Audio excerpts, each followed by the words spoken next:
Hello everyone और स्वागत है आपका एक और वीडियो में। यहाँ पर हम लोग कंप्लीट फ्री कोर्स के बारे में बात कर रहे हैं 9th और 10th क्लास के लिए, जहाँ पर बेसिकली हम लोग बात करेंगे मैथमेटिक्स को लेकर, फिजिक्स, केमिस्ट्री, बायो पढ़ेंगे और साथ ही साथ हम लोग अदर सब्जेक्ट में बात करेंगे ज्योग्राफी को लेकर। हम लोग यहाँ पर हिस्ट्री भी देखने वाले हैं, साथ ही साथ हम लोग यहाँ पर इकोनॉमिक्स भी पढ़ेंगे और अंत में हम लोग सिक्स भी देखेंगे। तो ऐसे समझ लो कि लिटरेचर को छोड़कर लगभग आपको सारे सब्जेक्ट मिलेंगे, कुछ भी छूटेगा नहीं। सब चीज़ हम लोग जैसे आप ट्यूशन में पढ़ते हैं, कोचिंग में पढ़ते हैं, उसी तरह से पढ़ने की कोशिश करेंगे। कुछ भी टॉपिक नहीं छूटेगा। ऐसा नहीं कि किसी टॉपिक को काट के पढ़ा दिया गया या कुछ मतलब शॉर्ट करके पढ़ा दिया गया, ऐसा कुछ भी नहीं होगा।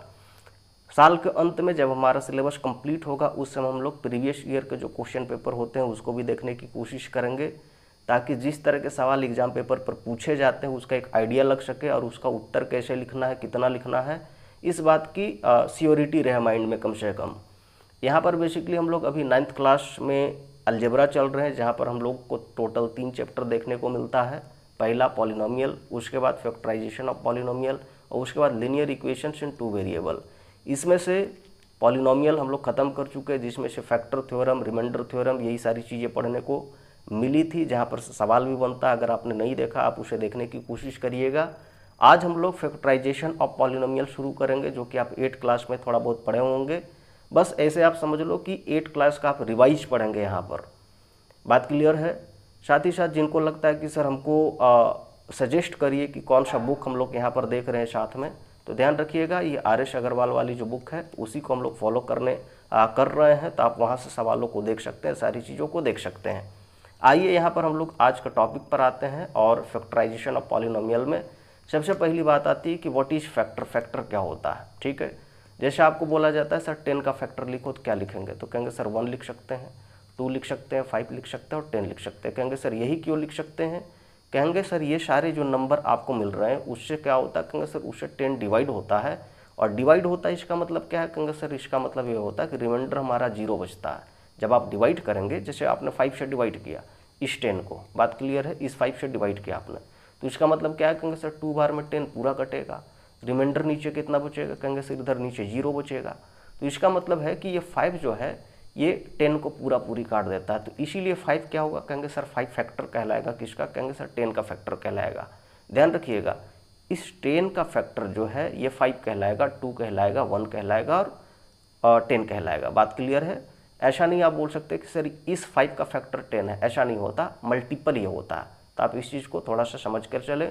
बाकी आपको यहाँ पर पढ़ने को कुछ मिलेगा नहीं। यहाँ पर वही बात लिखा हुआ कि लेट पी एक्स और क्यू एक्स जो है कोई 2 पॉलिनोमियल है, जिसमें हम लोग ये कहते हैं कि क्यू एक्स जो है वो क्या है? कहेंगे sir factor of P x है। इसका मतलब क्या होता है? इसका मतलब हम लोग सिंपल सा बात कर सकते हैं कि सर क्यू एक्स जो होगा वो पूरा पूरी डिवाइड कर सकता है पी एक्स को, जो कि हमने यहाँ पर अभी लिखा कि अगर 5 फैक्टर इस 10 का, तो इसका मतलब क्या है? कहेंगे सर इस 5 से 10 पूरा पूरी डिवाइड होगा। बेसिक सी बात है, कुछ नई बात तो है नहीं। अगर 2 फैक्टर है इस 10 का, तो इसका मतलब क्या है? कहेंगे सर इस 2 से ये वाला 10 पूरा पूरी डिवाइड होगा। इसका मतलब रिमाइंडर 0 बचेगा। और रिमाइंडर निकालने का हमारे पीछे तरीके थे, रिमाइंडर थ्योरम उसी से निकलता था। बात क्लियर है? कोई नई बात? कहेंगे बिल्कुल नहीं। बाकी आगे बढ़ते हैं और अगला टॉपिक पर इसी में आते हैं। यहाँ पर आप टॉपिक देखेंगे फैक्टराइजेशन, फैक्टर के बाद में। कहेंगे सर ये क्या होता है? कहेंगे सर बेसिकली फैक्टराइजेशन एक प्रोसेस होता है। कहेंगे कौन सा प्रोसेस? कहेंगे सर एक नंबर को प्रोडक्ट के फॉर्म में लिखने का प्रोसेस। जैसे कहेंगे सर अगर 10 का फैक्टर आप लिखते हैं तो क्या लिख रहे थे? कहेंगे सर 1 लिख रहे थे, 2, 5 लिख रहे थे और 10 लिख सकते हैं। लेकिन जब आप फैक्टराइजेशन ऑफ 10 करेंगे तो आप क्या लिखेंगे? कहेंगे सर 1 इंटू 10 लिख सकते हैं, या फिर कहेंगे सर 2 इंटू 5 लिख सकते हैं। बात क्लियर है? तो यहाँ पर जो नंबर आपको मिलेंगे, ये जो नंबर आप देख रहे हैं, ये सारे क्या होते हैं? कहेंगे सर बेसिकली ये फैक्टर होते हैं। ठीक है, किसके? कहेंगे सर इस नंबर के। और ये जो प्रोडक्ट के फॉर्म में लिखने का तरीका होता है उसको हम लोग क्या कहते हैं? कहेंगे इट इज़ कॉल्ड फैक्टराइजेशन। बस सिंपल सी बात है। जैसे अगर आपको बोलता है कि 12 को आप फैक्टराइजेशन के फॉर्म में लिखो, तो कैसे लिख सकते हैं? कहेंगे सर ऐसे लिख सकते हैं 1 इंटू 12। और कैसे लिख सकते हैं? कहेंगे सर ऐसे लिख सकते हैं 2 इंटू 2 और इंटू 3। ठीक है, तो 4 और 3 12 ऐसे हो सकता है। बेसिक सी बात है, कुछ नई बात? कहेंगे बिल्कुल नहीं। जो कि आप 5 क्लास में, 6 क्लास में पढ़ के आए होंगे, सारी चीज़ें आप वही देख रहे हैं। कुछ भी ऐसा नहीं है कि जो आप नया देख रहे हैं, बस ऐसे समझ लो। तो दिमाग में ऐसे लोड लेकर नहीं चलना है कि सर बहुत भारी भरकम हम लोग सिलेबस पढ़ रहे हैं, दिमाग में आ नहीं रहा है। इस तरह का कुछ भी ऐसा दिमाग में आना नहीं चाहिए अभी तक। बाकी यहाँ पर सारी की सारी चीज़ें वही आपको लिखी हुई मिलेंगी। To express a given polynomial as a product of polynomials, जिसमें आप प्रोडक्ट ऑफ पॉलिनोमियल्स में लिखते हैं, जिसमें each of degree less than बोलता है that of the given polynomial होता है, इस तरह से कि no such a factor has a factor of lower degree. आसान भाषा में जैसे अगर 12 को हम लिखते हैं तो 12 को कैसे लिख सकते हैं, कहेंगे सर ऐसे भी तो लिख सकते हैं 1 × 12, लेकिन 12 का और भी फैक्टर हो सकता है, मतलब और भी फैक्टराइजेशन इसका हो सकता है। बात क्लियर है? कैसे? कहेंगे सर ऐसे हो सकता है। अब अगर हम लोग इस फॉर्म में अगर हम लोग लिखेंगे ना तो क्या होगा, कहेंगे सर 2 और छोटा नंबर में टूट नहीं सकता, ये वाला 2 कहेंगे सर ये वो नहीं टूट सकता, ये वाला 3 कहेंगे सर ये भी नहीं टूटेगा। यानी कि ये हमारा करेक्ट फैक्टराइजेशन का प्रोसेस है। यहाँ पर इसने वही लिखा है कि जब आप किसी पॉलिनोमियल का क्या करते हैं, कहेंगे सर फैक्टराइजेशन करते हैं समथिंग, तो वहाँ पर ध्यान रखना कि डिग्री जो आपका आएगा सर, वो डिग्री क्या है, कहेंगे सर और छोटा डिग्री में नहीं टूटना चाहिए। मतलब ऐसे समझ लो कि स्मॉलेस्ट डिग्री के प्रोडक्ट के रूप में ही लिखिएगा। और डिग्री वगैरह क्या होता है, पिछले वीडियो में हम लोगों ने लगभग ये सारी चीज़ें डिस्कस कर लिया है। जैसे यहाँ पर एक सवाल भी है उस पर, तो इसी सवाल को आप देख लो कि करना क्या है इसमें। जैसे आपको यहाँ पर था कि फैक्टराइजेशन के रूप में लिखो इसको, अगर मान के चलो लिखना चाहे, अगर हम लोग लिखना चाहें तो क्या लिखे, कहेंगे सर x² -1 था तो हम लोग इसको ऐसे लिख सकते हैं एक्चुअली में x² और -1 का स्क्वायर, इसका मतलब a² - b² है, तो हम लोग कैसे लिख सकते हैं, कहेंगे x + 1 और दूसरा कहेंगे सर x - 1। बेसिक सी बात है। आप देखेंगे यहाँ पर डिग्री 1, यहाँ पर भी डिग्री 1, तो इस हिसाब से क्या हो सकता है, कहेंगे सर इस हिसाब से ये सबसे छोटा डिग्री के प्रोडक्ट के रूप में हम लोग लिख सकते हैं इस चीज़ को। और साथ ही साथ इसने बोला कि इतना जो है ये जो फैक्टर ऑफ इतना है, अगर चेक करने के लिए दिया जाता तो आप यहाँ पर देख सकते हैं कि क्या है सर x + 1 यहाँ पर था, x + 1 यहाँ पर है, तो ऐसे हम लोग बोल सकते हैं कि फैक्टर है सर। बेसिक सी बात है। बात क्लियर है? और अगर आप रिमाइंडर थ्योरम लगाकर भी चेक करना चाहें तब भी चेक कर सकते हैं। तरीका क्या था, कहेंगे सर तरीका ये था कि आप जब डिवाइड करेंगे तो रिमाइंडर हमारा 0 बचेगा, इतनी सी बात है। तो कहेंगे सर पुट कर दो इसका वैल्यू, इट इज gx या qx, जिसको हम लोग जो भी मानना चाहें। तो यहाँ से x + 1 का वैल्यू क्या होगा, कहेंगे 0 से इक्वेट, तो x का वैल्यू कहेंगे सर -1 आएगा। अब यहाँ पर आप पुट करके देख लेना, रिमाइंडर 0 आना चाहिए, और रिमाइंडर थ्योरम यही कहता था, सॉरी फैक्टर थ्योरम यही कहता था। तो हम लोग क्या बोलेंगे सर x² - 1, अगर ये px का वैल्यू था तो हम लोग इसका वैल्यू कितना पर निकाले, कहेंगे सर -1 पर निकाल रहे हैं, -1 और इसका स्क्वायर हो जाएगा, और -1 ये लिखे तो 1 - 1 = 0। तो ऐसे भी बोल सकते हैं कि क्या है, कहेंगे सर यहाँ पर रिमाइंडर हमारा 0 बचता है, दैट मीन्स इसका मतलब ये होता है कि सर x + 1 जो है ये हमारा नंबर जो था इट इज़ फैक्टर ऑफ कितना, कहेंगे सर x² - 1 का। तो ऐसे भी आप बोल सकते हैं, कुछ नई बात नहीं है इसमें। आप जितना भी रिजल्ट आगे निकालने की कोशिश करेंगे उतना आपको निकल जाएगा, कुछ भी ऐसा मिलेगा नहीं इसके बाद। जो हम लोग पीछे पड़ चुके हैं सारी चीज़ें वही है। अब आता है सर फैक्टराइजेशन, जो अभी हम लोग बात कर रहे थे उसके कितने प्रोसेस हैं, ठीक है। तो जैसे जैसे हम लोग सवाल टॉपिक आगे बढ़ेंगे वैसे वैसे मैं बताता चलूँगा।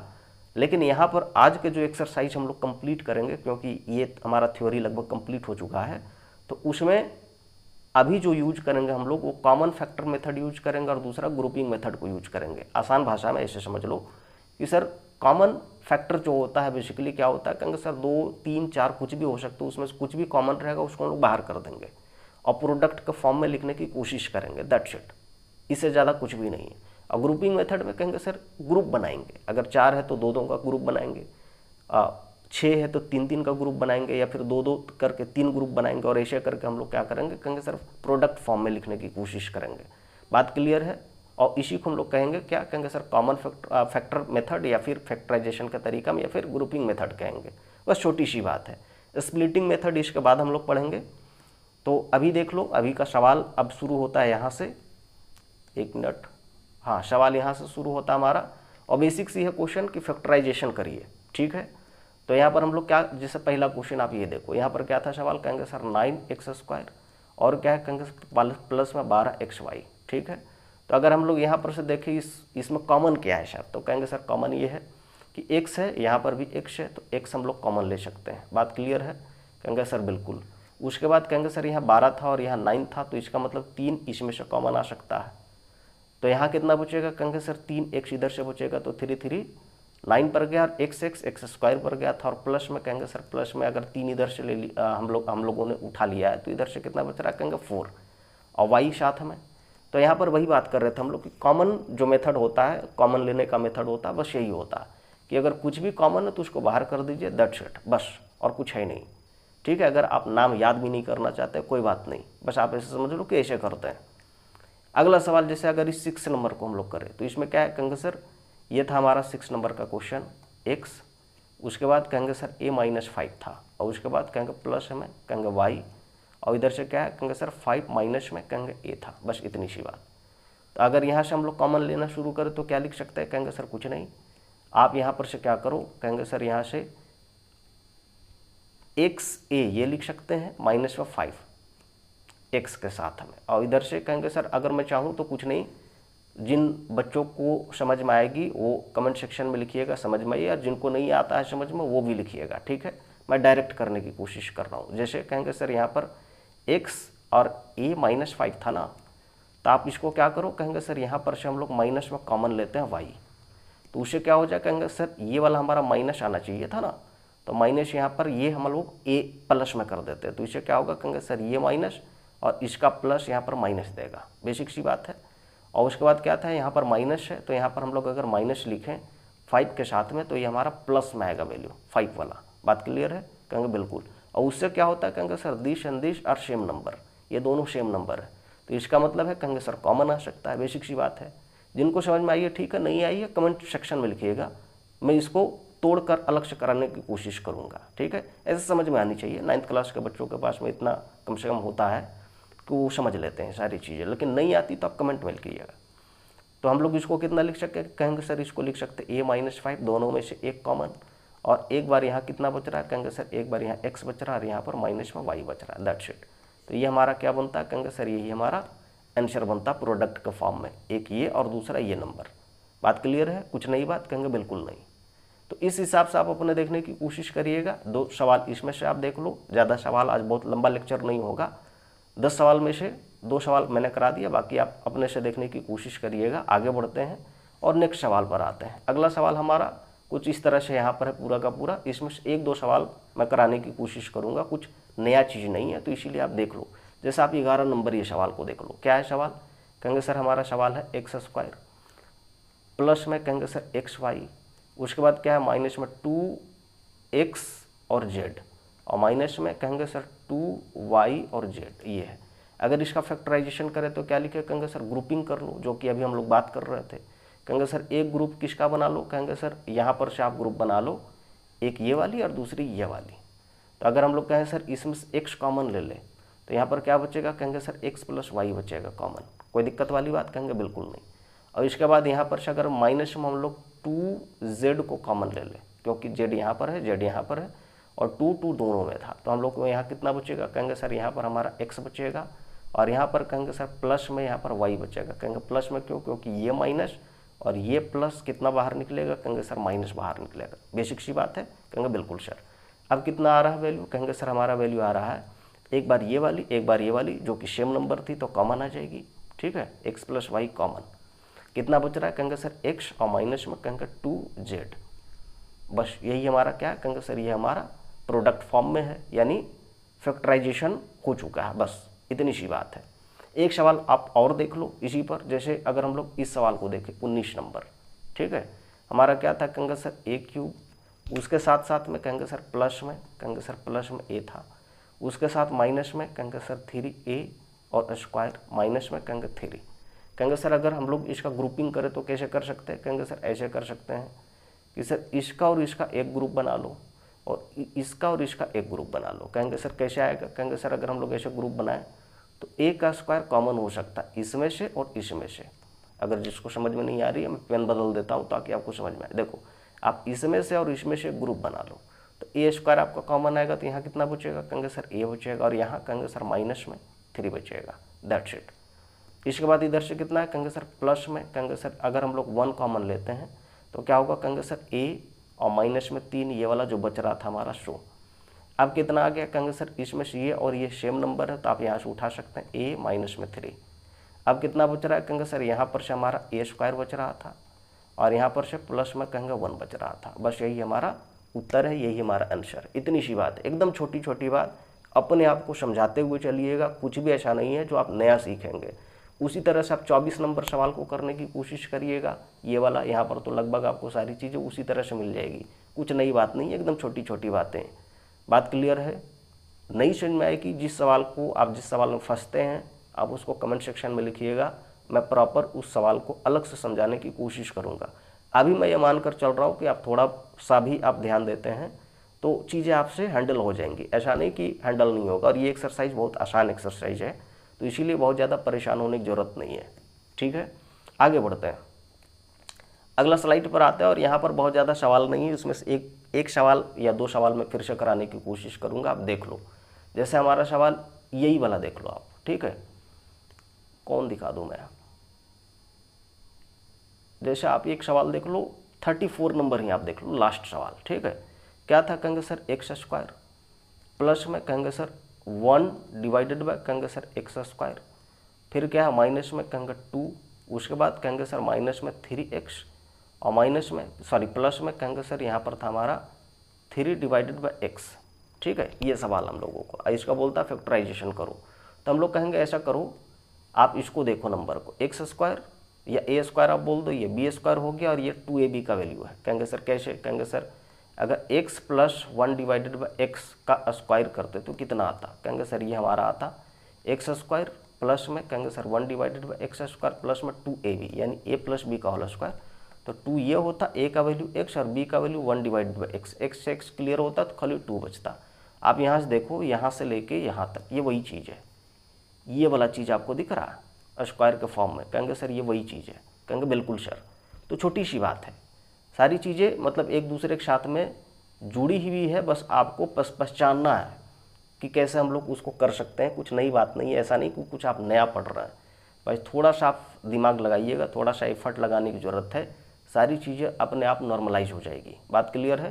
तो अब देखो इस सवाल को देख लो। तो यहाँ पर से अगर हम लोग करें तो ये क्या लिख सकते हैं, कहेंगे सर यहाँ से यहाँ तक हम लोग लिख सकते हैं एक्स प्लस 1, अच्छा यहाँ पर माइनस था हमारा, तो माइनस था तो हम लोग इसको क्या लिखेंगे, कैसे माइनस में 2ab होता है, तो माइनस में 2ab होता है किसका, कहेंगे सर a माइनस बी का होल स्क्वायर का। बात क्लियर है? यानी कि a स्क्वायर प्लस में बी स्क्वायर और माइनस में 2ab किसका होता है, कहेंगे सर जब a माइनस बी का होल स्क्वायर हो। बात आ रही समझ में? कहेंगे बिल्कुल सर। तो हम लोग इसको कैसे लिख सकते हैं, कहेंगे सर इतना लिख सकते हैं x minus 1 divided by x का होल स्क्वायर, ऐसे। कोई दिक्कत वाली बात, कहेंगे बिल्कुल नहीं। अब देखो इसमें से आप क्या करो, कहेंगे सर इसमें से हम लोग 3 को कॉमन ले सकते हैं। बात क्लियर है? तो माइनस में हमने 3 को कॉमन लिया तो ये कितना बचा, कहेंगे सर x और माइनस, देखो यहाँ पर प्लस है, ये प्लस है ना, तो यहाँ का माइनस और यहाँ का माइनस, ये क्या करेगा, कहेंगे सर प्लस बाहर निकाल के देगा। बात क्लियर है? तो यहाँ पर कितना बचेगा, कहेंगे 1 डिवाइडेड बाई एक्स बचेगा। अब हल्का समझना, जैसे यहाँ पर क्या है, कहेंगे सर ये स्क्वायर फॉर्म में और ये सिंगल, तो एक कॉमन लिया जा सकता है, कहेंगे सर बिल्कुल लिया जा सकता है। आप लो कॉमन तो क्या आएगा, कहेंगे sir x minus 1 divided by x एक बार कॉमन, यहाँ क्या बचेगा, कहेंगे सर एक बार ये वाला बचा हुआ रहेगा, यानी x माइनस 1 बाई एक्स बचा हुआ रहेगा। माइनस में कहेंगे सर अगर ये कॉमन आ चुका है तो यहाँ पर सिर्फ 3 बचेगा माइनस में, तो माइनस में 3 हमने ये लिखा, तो ये क्या है, कहेंगे सर ये प्रोडक्ट के फॉर्म में आ चुका है, एक इतना और दूसरा इतना, यही हमारा क्या है, कहेंगे सर यही हमारा फैक्टराइजेशन है इस सवाल का। बात क्लियर है? तो फैक्टराइजेशन में सवाल जो आएंगे इसी लेवल के सवाल आएंगे, बहुत लंबे लंबे सवाल अभी आए नहीं हैं इस एक्सरसाइज में। तो आज के लिए लगभग इतना ही। अगर आपसे सवाल नहीं बनता आप कमेंट सेक्शन में लिखिएगा, तो कुछ मैं उस पर दिखाने की कोशिश करूंगा। और एक बार फिर से मैं आपको समझा देता हूं, यहाँ पर हम लोग कंप्लीट फ्री कोर्स के बारे में बात कर रहे हैं 9th और 10th क्लास के लिए, जहाँ पर basically mathematics, physics, chemistry, bio और बाकी सारी चीज़ें देखेंगे, जिसमें ज्योग्राफी, हिस्ट्री, इकोनॉमिक्स और सिविक्स वगैरह जो सब्जेक्ट है वो सारे आते हैं। सारी चीज़ें फ्री होंगी, जैसे आप ट्यूशन में पढ़ते हैं, कोचिंग में पढ़ते हैं, उसी तरह से सारी चीज़ों को देखने की कोशिश करेंगे। कुछ भी छूटेगा नहीं। साल के अंत में जब हमारा सिलेबस कंप्लीट होगा उस समय हम लोग प्रीवियस ईयर के जो क्वेश्चन पेपर होते हैं, सवाल होते हैं, उसको भी देखने की कोशिश करेंगे, ताकि जिस तरह के पेपर बनते हैं एग्ज़ाम पेपर पर उसका एक आइडिया लग सके कि कितना लिखना है, कैसे लिखना है, ताकि अधिक से अधिक मार्क्स हमारे आ सकें। बाकी मिलेंगे फिर से एक नई वीडियो में, तब तक के लिए नमस्कार।